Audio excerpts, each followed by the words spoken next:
네, 여러분, 안녕하십니까. 예상했던 대로 이재명 당대표 드디어 어제 출범을 했습니다. 제 일성이 멈춰선 성장을 회복시키겠다. 이렇게 말했습니다. 그런데 엄밀하게 말해서 경제정책을 펴서 성장을 촉진하는 그런 주역은 야당 대표가 아니라 윤석열 정부, 윤석열 대통령 그리고 집권 여당이 해야 할 일이고 그것을 제대로 못했을 때 여당에게 책임을 묻고 따지는 것이 야당의 역할인 것이지 야당이 주도적으로 경제를 성장시키고 멈춰선 성장을 회복시키고 이렇게 할 건 아니죠. 이런 발언을 주제 넘은 발언 이렇게 볼 수 있습니다. 그러나 이재명 85.4%로 당대표가 됐기 때문에 본인이 이제 대선 후보로서의 그 첫 발을 내딛었다. 뭐 이런 떻게 보면 좀 오만하지만 뭐 그러나 야당의 절대적인 그 지지자들의 그 어떤 성을 등에 업고 이렇게 마치 본인이 차기 대통령이라 된 듯한 그런 착각 속에서 이런 말을 해하고 있다. 뭐 이렇게 분석이 가능한 것입니다.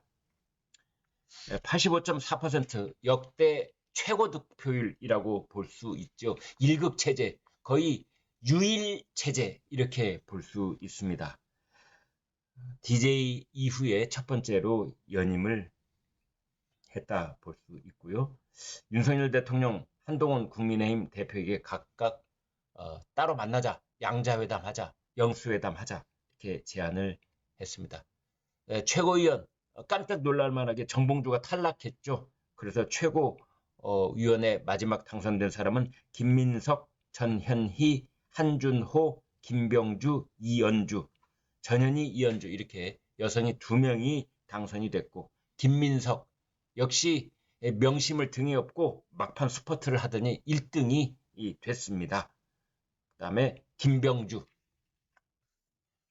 국민의힘 정신 나간 의원들 그랬던 사람 됐고요. 그 다음에 김건희 여사를 향해서 윤석열 대통령을 향해서 김건희 윤석열이 권익위원회 그 국장 자살한 것에 대해서 살인자다. 김건희가 살인자다. 이렇게 했던 사람은 2등으로 그렇게 등극을 했고 명심팔이 하는 사람들 내가 가만두지 않겠다. 이른바 그 당내를 향해서 또 이재명 1급 체제를 향해서 견제 세력이 되겠다는 정봉주는 6등으로 고배를 마셨습니다. 여러분 지금 이번 어제 있었던 민주당 전당대회 가장 뚜렷한 특징이 뭐냐? 민주당의 내부의 분위기가 뭐냐? 민주당의 강성 지지자들의 분위기가 뭐냐? 이걸 탄적으로 드러내는 것입니다.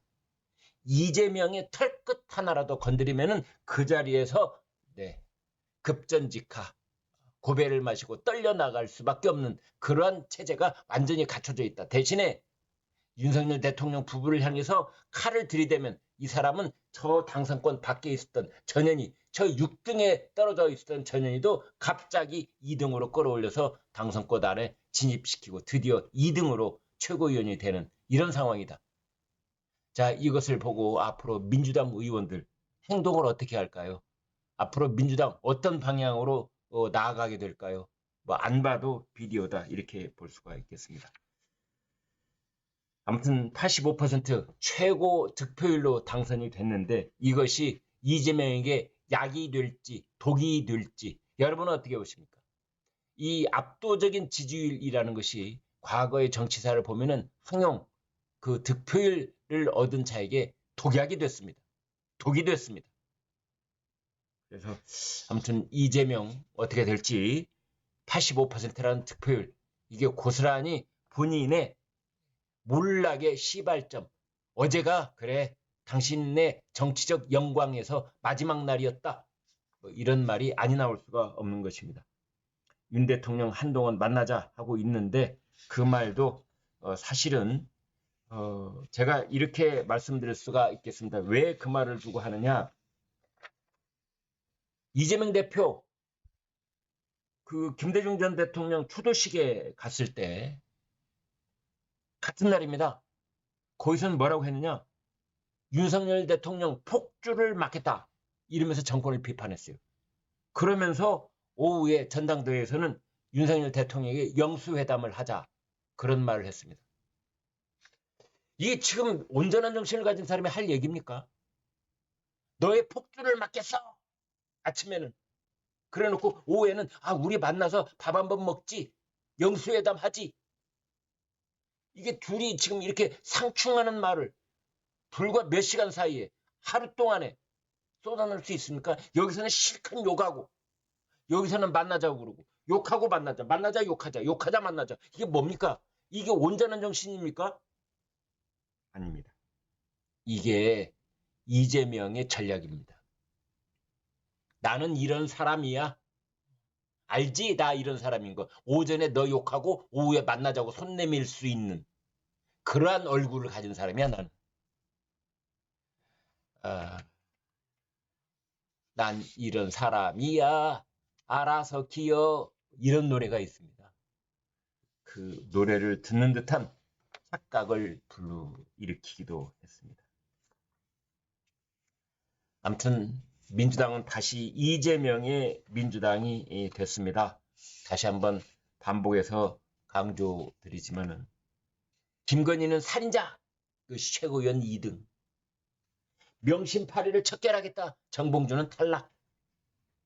이게 민주당의 분위기입니다.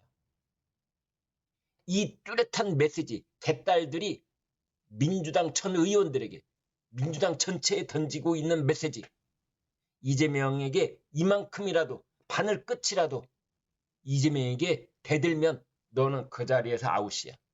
대신에 윤석열 대통령과 김건희 여사에 대해서 온몸을 다 바쳐서 그쪽으로 육탄 돌진을 하면 너는 우리의 박수와 응원 소리에서 너는 지도부에 입성하게 될 거야. 이러한 것의 학습 효과가 이제 앞으로 민주당을 더욱더 강력하게 지배하게 될 것이다. 이런 생각을 안 가질 수가 없습니다. 민주당이 비주류가 더 쪼그라들었습니다. 2년 전 전당대회 때 박용진 후보는 22%를 얻었었는데 이번에 김두관은 12%를 얻는데 그쳤습니다. 김두관이 막판에 이런 얘기를 했지요. 민주당 당내에서도 쉬쉬한다. 이재명 대표가 9월, 10월에 사법 리스크가 현실화되면 어떻게 하느냐. 그거 걱정이 이만저만이 아니다. 이런 얘기를 방송 인터뷰에서 한 겁니다. 김두관 역시 쪼그라든다. 그렇지만 이재명 앞날에는 산 넘어 산이다. 이제부터 시작이다. 대장동 개발비리, 유래신도시 개발비리, 백현동 개발비리, 성남FC 불법 후원금, 위증교사, 공직선거법 위반, 불법 대북송금, 경기도 법인카드 이용. 무려 8가지 사건입니다. 8가지 사건. 재판 중입니다. 지금 더더군다나. 그리고 선거법과 위증교사 혐의는 10월 달에 1심 판결이 나옵니다. 조선일보가 김태효 용산 대통령실 안보실 1차장 인터뷰를 했습니다.